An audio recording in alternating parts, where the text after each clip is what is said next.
Well, good morning, everybody. Glad that you're joining us today. Weather's starting to get a little bit cooler, so I had to wear my pumpkin spice shirt, apparently. So today is my daughter's, plural, birthday, because I have twins. So they turn 9 today. And I was recognizing the reality of this, like as I was getting ready for the message, I realized, like, oh, this is on the 17th. Like, this is actually on their birthday. And it actually got me thinking a lot about their birth and their adoption and the whole process that I know for all the moms who had kids here and have gone through labor and things like that. Like, our journey was a little bit different because Lindsay didn't have to go through labor in the sense that many of you have. But for those in the room who have adopted, there's a different type of labor that goes in the process of adoption. It's very, very different, but in many ways equally painful. And so we've thought a lot about that, just even in the season of their birthday. And because I can remember back getting the call about getting picked and going through the process of we're gonna have to start getting like a room ready for them. At the time we thought it was for one, turned out being for two, and went through just all the process, reading books, taking classes, all this stuff. We learned about what to expect after expecting, and we thought we were as prepared as possible to be parents when the time came, until we actually took them home.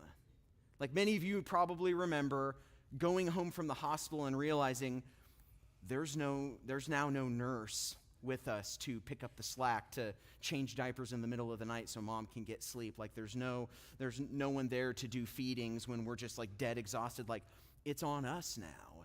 And this wasn't even like, we weren't even able to double team the kid. It was like man on man from the very beginning. Like we got two of them like immediately. And I can remember the first time, and people had even warned me about this. They're like, Tyler, like newborn baby dookie, it's something else.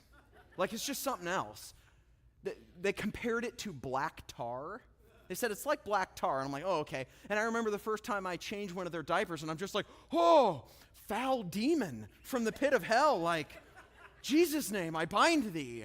Like, just nothing prepares you. You can learn as much as you want about it, but nothing prepares you for the moment that it actually happened. And I quickly began to realize, not just in the days or weeks, but in the hours after coming home, that there is a big difference between knowing the right things and doing the right things.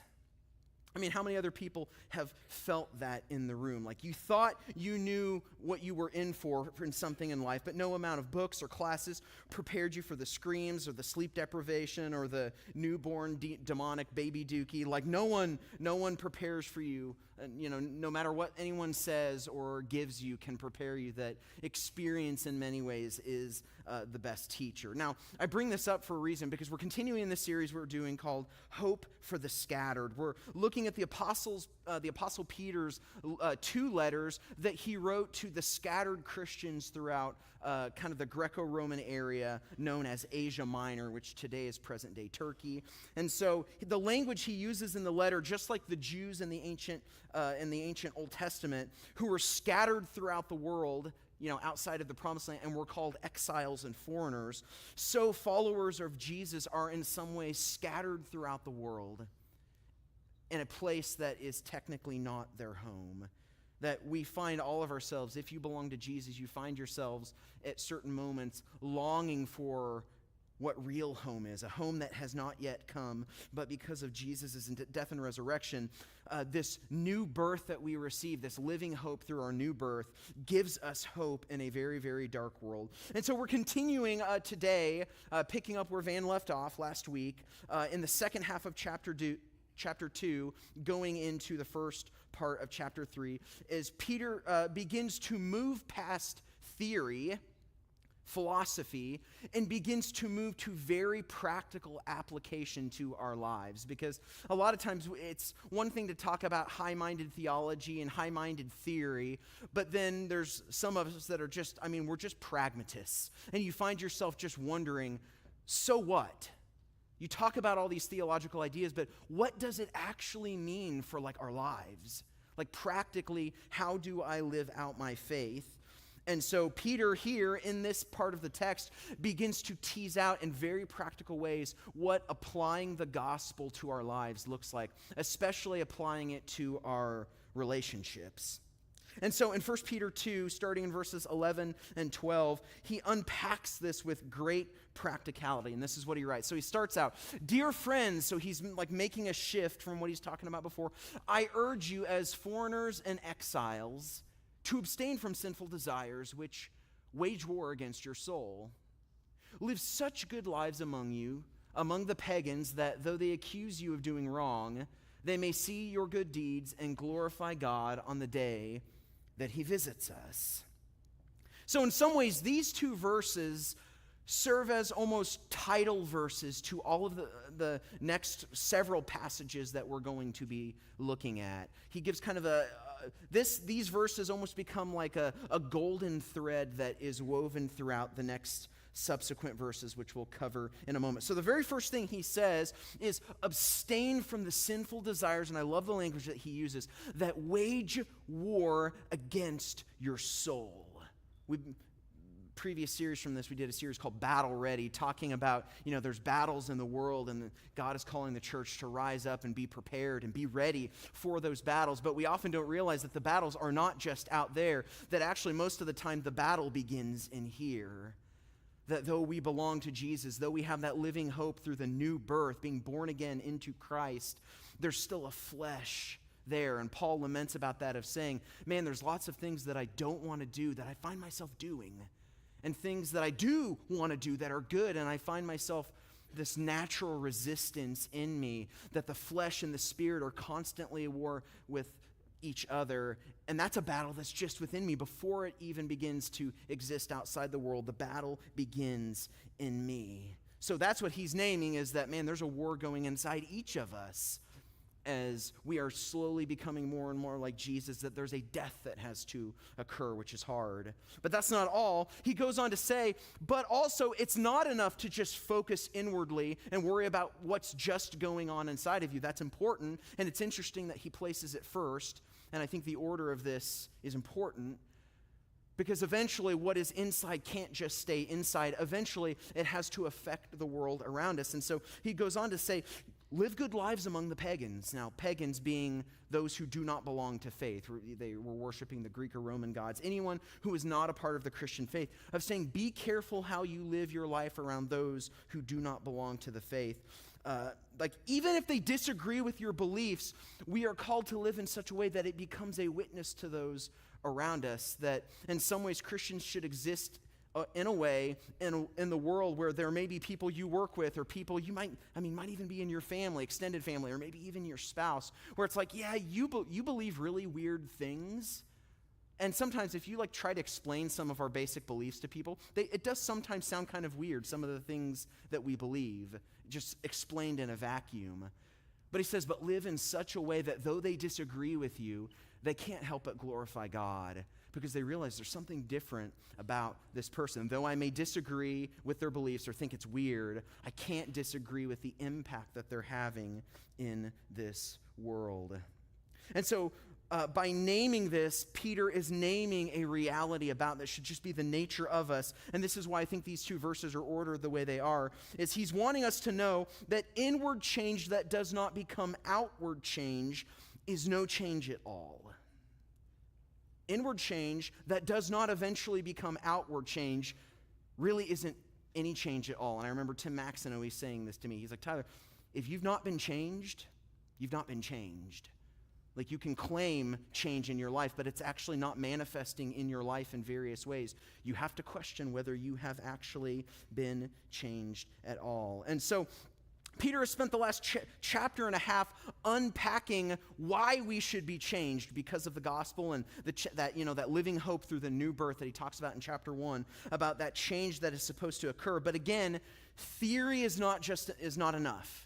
Just knowing the right way, knowing the right path is not enough, that eventually you have to walk the right path, both inwardly and outwardly. And so as we wage war against our own sinful desires, this is how we're supposed to live in a very, very dark world. And so he launches into a list of common relational and social dynamics in the ancient Greco-Roman world that they would have dealt with on a regular basis, and begins to unpack how the gospel is actually supposed to affect those relationships. So he starts out in verse 13. So he says, "Submit yourselves for the Lord's sake to every human authority, whether to the emperor as the supreme authority or to governors who are sent by him to punish those who do wrong and to commend those who do right. For it is God's will that by doing good you should silence the ignorant talk of foolish people. Live as free people, but do not use your freedom as a cover-up for evil. Live as God's slaves. Show proper respect to everyone. Love the family of believers, fear God, honor the emperor." Now, these were extremely charged, highly charged words to the original audience, because immediately this might have confused and maybe even alarmed some of Peter's listeners. Wait a minute, Jesus is king. He's Lord, he's the risen Lord and Savior, has dominion over the entire universe, yet we're supposed to submit to someone else? Like what? So Peter's naming this reality that almost all the listeners would know, that they were in the Roman Empire at the time, and that empire, in many ways, especially in the time period in the early to mid-60s AD, was becoming increasingly hostile to the Christians. The Christians were not treated or viewed very well in the empire at this time. Emperor Nero, actually, there's conversation about whether Nero had begun his persecution of the Christians yet, which even doing some of the history and background of this letter, it's interesting how the persecution of Christians even began. There was I think it was in AD 64, there was a great fire in Rome that burned out, and it was something like 70% of the city was burnt down. And what happened was, and this is how some historians talk about it, is that Nero may have actually been partially responsible for it, that there's whisperings among ancient historians that he may have intentionally burnt down Rome so he could rebuild it the way that he wanted it. But of course he couldn't admit that, so he blamed it on one of the only groups who had no power or reputation at all. He blamed it on Christians. It was this new movement that not many people, they were kind of suspect of them, didn't know much about them. And so he used Christians as a scapegoat, funny enough. And it began a persecution to where he was actually lighting Christians on fire. He dipped them in tar and then set them on fire and used them as torches in his garden. And it was all because of something that he potentially did himself. And so yet here he's saying, honor the emperor. Wait, what? Like if Jesus is Lord and he has overcome, that means Caesar is not Lord. So what are you talking about, Peter? And I think we can sometimes ask ourselves of this because we are not ignorant of difficult political climate, right? How do I support a government or a leader that I disagree with? And if you've wondered that question, if you've struggled with those realities, you are actually in really good company with the early Christians. But Peter is really clear. He's talking about, initially when he begins to talk about submitting to governing authorities, he's reminding them of the ideal of human government. Human government in general is not meant to be in tension with people. In fact, it's actually meant to be a benefit. It's meant to order chaos. It's meant to punish evil and reward good. But the truth is, those with power tend to abuse power, and that is sometimes going to be a reality. And so Peter's writing about this ideal human government. They should punish those who do wrong, commend those who do right. And when that's happening, human government fulfills its purpose. And human society is meant to flourish through that. It fulfills that purpose. But when the opposite happens, this is where it becomes problematic. And this is where followers of Jesus become a voice of speaking truth to power. that they begin to speak truth, but not in the way that the world speaks truth. Like he's warning, submit, show reverence, show honor, pay taxes, pay revenue, show honor. Like he mentions this idea of honor again and again and again because he's wanting to show, don't resist the abuse of government the way the world tells you to. Because the world tells you do it through violence. Violently overthrow them. But he's saying, no, that's because that's not the example of Jesus when he stood before Pilate, when he stood before Herod. Instead, it's not that he rolled over and was a doormat and he's like, oh, just whatever happens, happens. No, he spoke truth to them, so much so he was willing to die for it, and he did, in trusting that God would judge them because, as he said, my kingdom is not of this world. So my primary concern is not what they're doing or not doing. God will judge them maybe sooner than you realize. And then the most direct rub comes in these last two sentences where he says, fear God, honor the emperor. And the fact that those two things are side by side, like right now, just with political things going on, like I feel the rub of that. It feels like those things can sometimes be contradictory, that for me to honor a leader that maybe I disagree with or struggle with, wherever you are in the political spectrum, can be tough. But I think it's ordered there for a very particular reason. This is a hard thing for us to learn in our political climate. But criticizing a political leader's policies is very different than insulting the person. Very different. And until Christians in our society learn that, internalize that, live that, the accusations will continue that we're no different than anybody else. Because we may speak truth, but we don't always speak it in love, with grace. We must learn the difference because Jesus showed the difference, and we are called to be like him. We are called to be different. Now, of course, if discussing government wasn't spicy enough, Peter touches on an even more controversial topic in verse 18.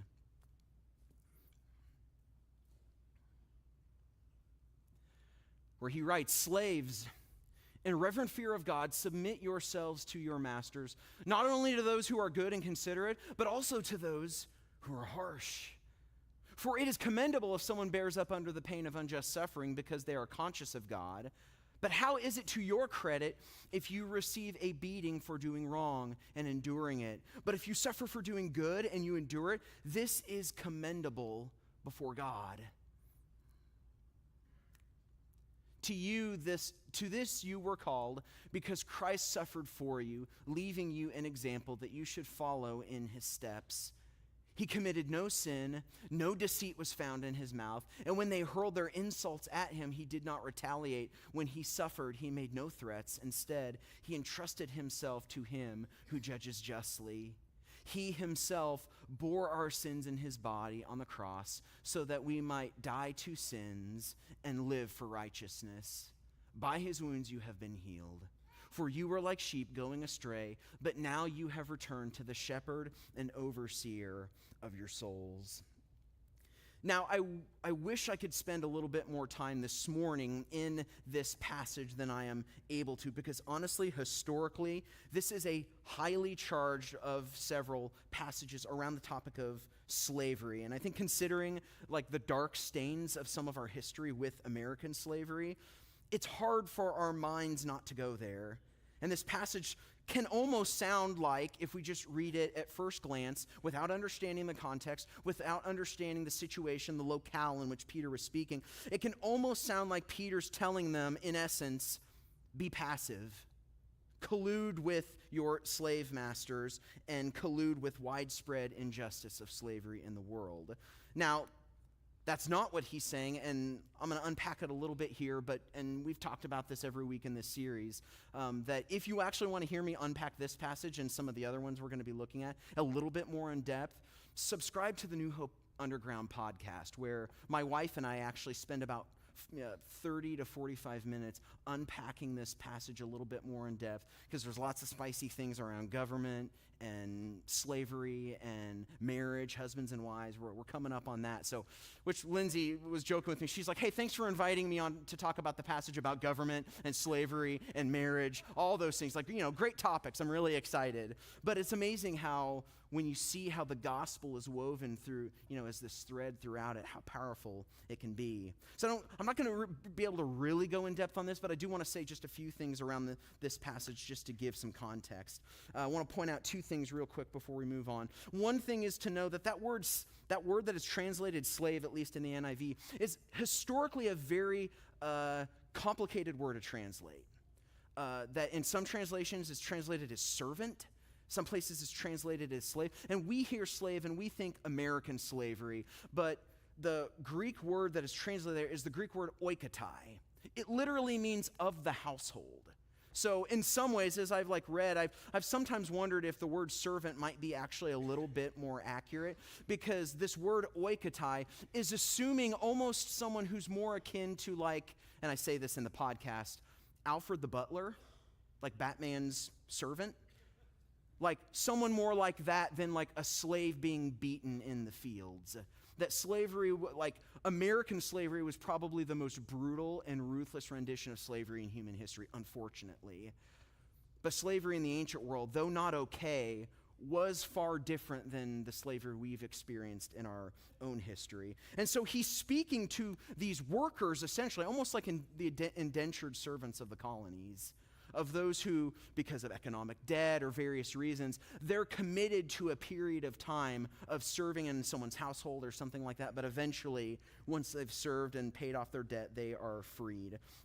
Another word that you could use for someone like this is a major domo, a steward of the household, that oftentimes these slaves or servants were put in charge of educating the family's children, caring for their financial affairs. So they're put in charge of their books to care for the daily affairs of the household, which is obviously very different than how we've experienced slavery too. Second thing that I want you to notice, so that's the first thing, is that word's an interesting word that is colored by, I think, our own history, and so sometimes we can read our own history onto this passage. Second thing I also want you to notice is the big picture of the passage. I want you to notice, and you're going to notice this even in the passages I haven't read yet, there is a thread woven through the relationships that are going to be mentioned here. Submitting to government, submitting to masters, coming up is submitting to husbands. So ladies, get ready for that. There's a whole bunch of stuff there too.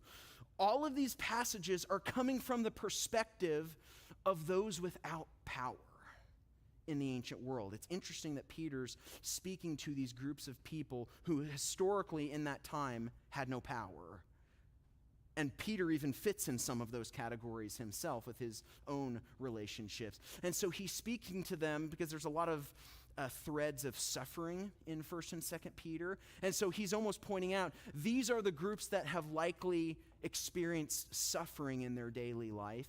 And so as they come to Christ, what does it look like to live in the midst of suffering in a way that glorifies God rather than goes the way of the world? And so one of the things that Peter is making, the point he's making in almost all of these sections, is you may not have power, but you do have control, even if that control is only over yourself. How you respond, and you've heard this in lots of different ways, that many circumstances in life, you have no control over your circumstances. You can't control what happens to you, but you can control how you respond to it. And this is almost in some ways where Peter is going with this. That's the most important control, is control over yourself. So he's telling them, don't respond as the world teaches you to respond, because the world teaches you to respond with violence. That's the only way. Rise up against the government, start a slave revolt, tear down your marriage because you don't like how things are going. But Peter's saying the way of Jesus, though it may seem upside down, and this is, guys, even in our lives today, this is where the way of Jesus, because Paul talks about how the way of the cross seems foolishness to much of the world. This is where it can seem like foolishness to even some of us. The way of Jesus is far more effective. Innocent suffering coupled with an absolute refusal to back down. Peter isn't saying be a doormat here. He is in many ways the way Jonathan talked about in the Sermon on the Mount, talking about the turn the other cheek. Turning the other cheek wasn't about being a doormat and just letting people abuse you. It was refusing to respond evil for evil and yet still standing your ground and saying, I demand to be treated with dignity. I am going to speak truth to you, and regardless of how poorly you treat me, I'm not going to return in kind, because the way of the kingdom teaches me a different way. So I will stand my ground however you abuse me and stand for what is right and good and true. Because Peter warns, the moment you respond the way that they think you should or want you to, you actually subvert your own message. When you begin to be violent and return evil for evil, what happens is now they can point to that behavior and say they deserve everything they're getting now because they've done just as evil things as we have. I mean, we see children do that. I've seen it this weekend with my own kids. Why'd you hit your sister? She hit me first. So me trying to explain it's not okay to hit when they've already decided that's what justice is hitting them back. It's teaching against something that is deeply ingrained in us and in our flesh. But Jesus teaches us another way. We must imitate Christ in all things. And so then he continues on with the topic of husbands and wives, starting in chapter 3, verse 1.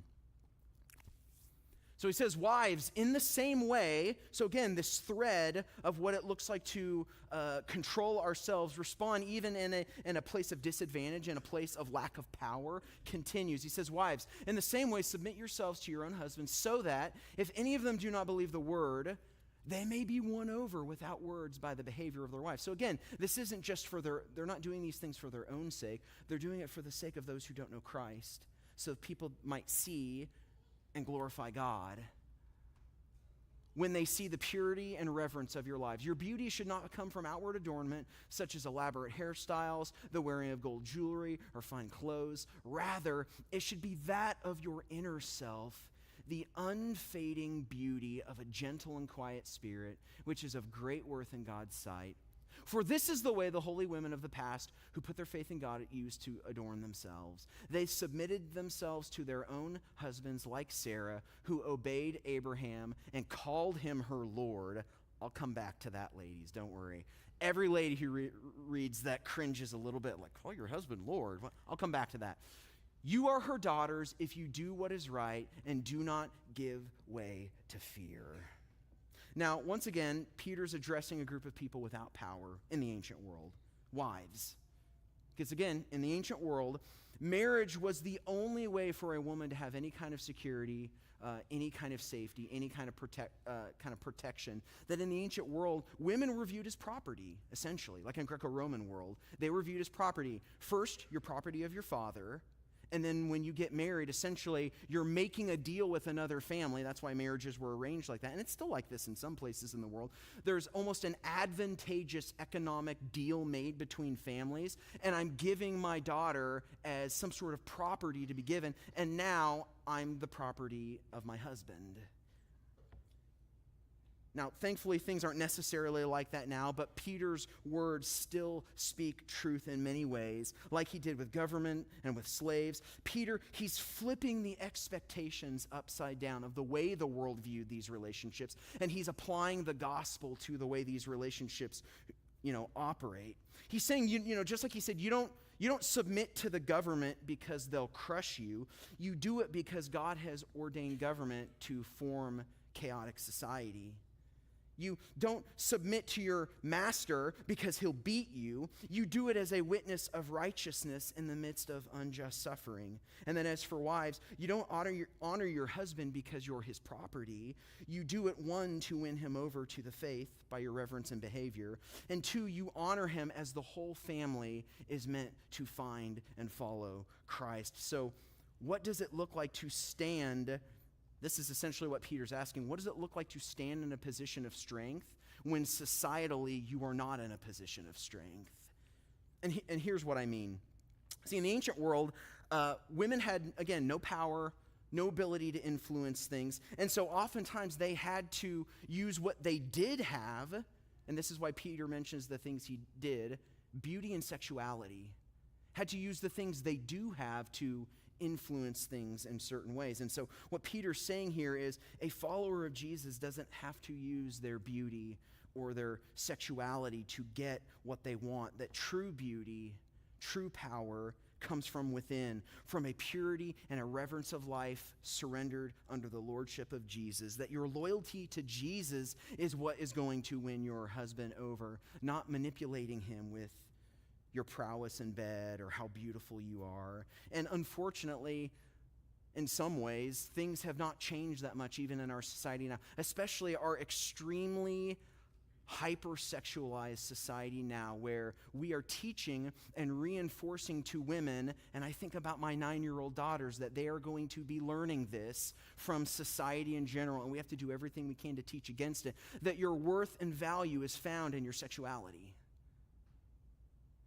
That how you live out your sexuality and the more free you are with your sexuality gives you more worth, that's how you manipulate people. But the scriptures teach something very, very different, our sexuality is an important thing. It's a God-given thing, so it's not a bad thing inherently, but it's not meant to be a weapon to control or use people or to abuse people.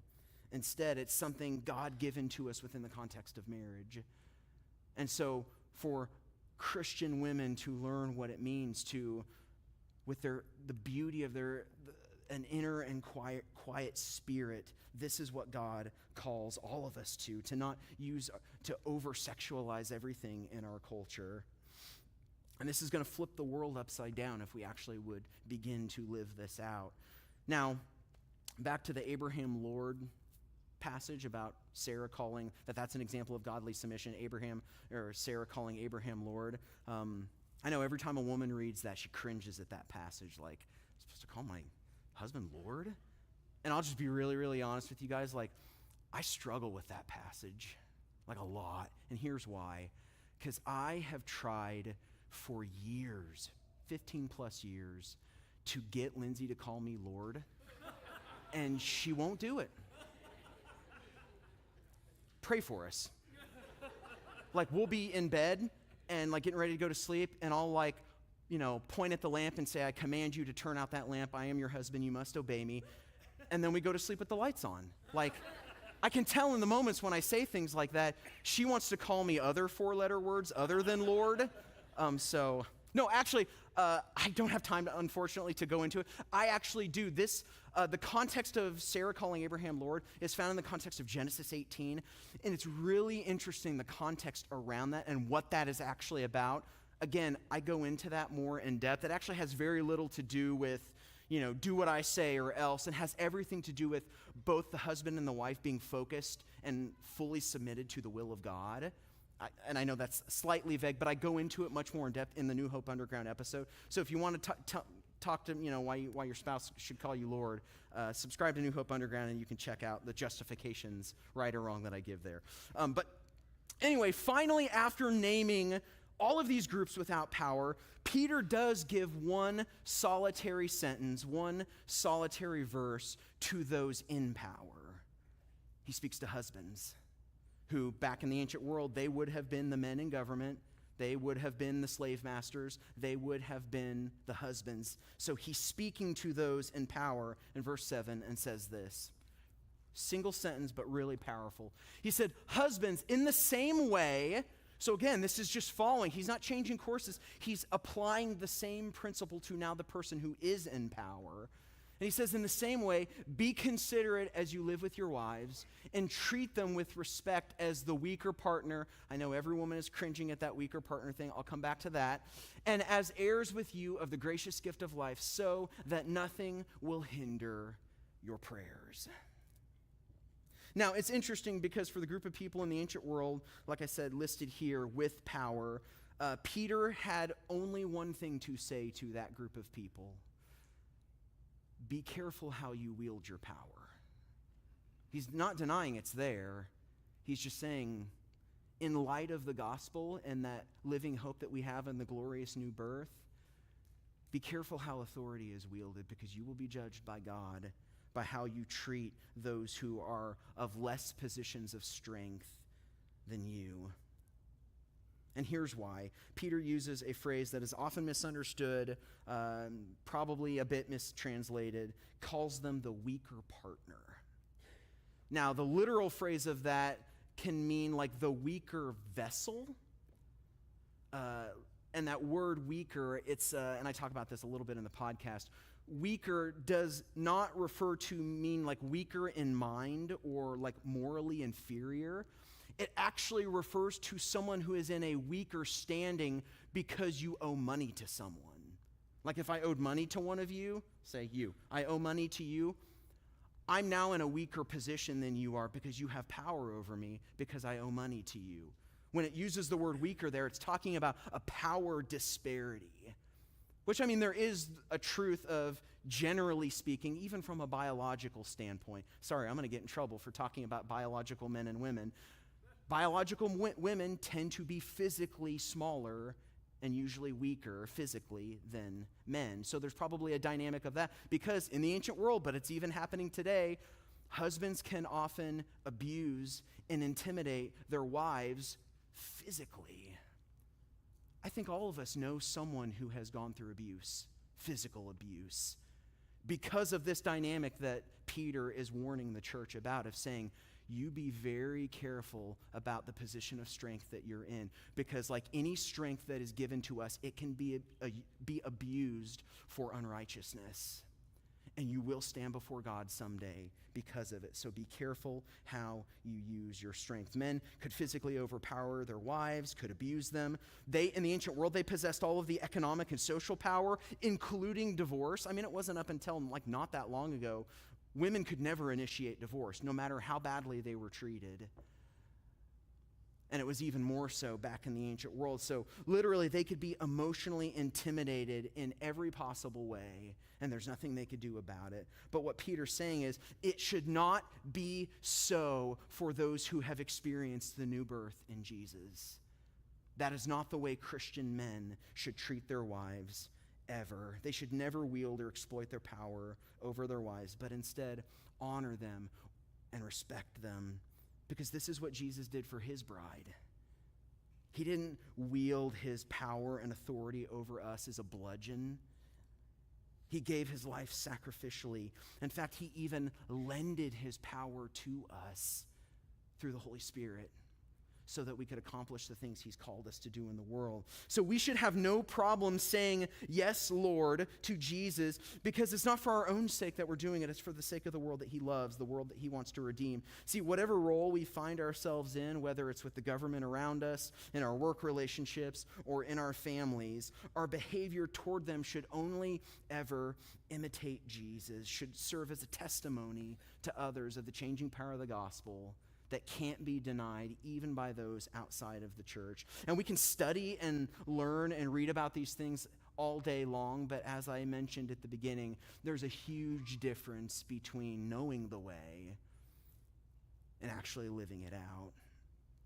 We must walk the path ourselves, because inward change has to become outward change, or else it's no change at all.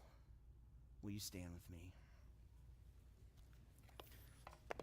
Father, I thank you that your glorious gospel, your good news, changes and challenges all of us.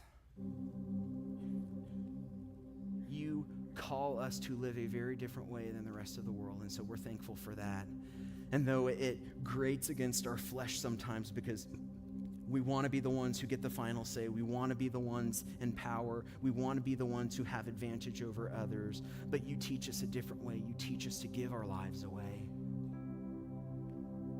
to serve instead of domineer, to lay our lives down instead of to demand things for ourselves. God, help us to live your way, the selfless Lamb of God who gave himself for the sins of the world.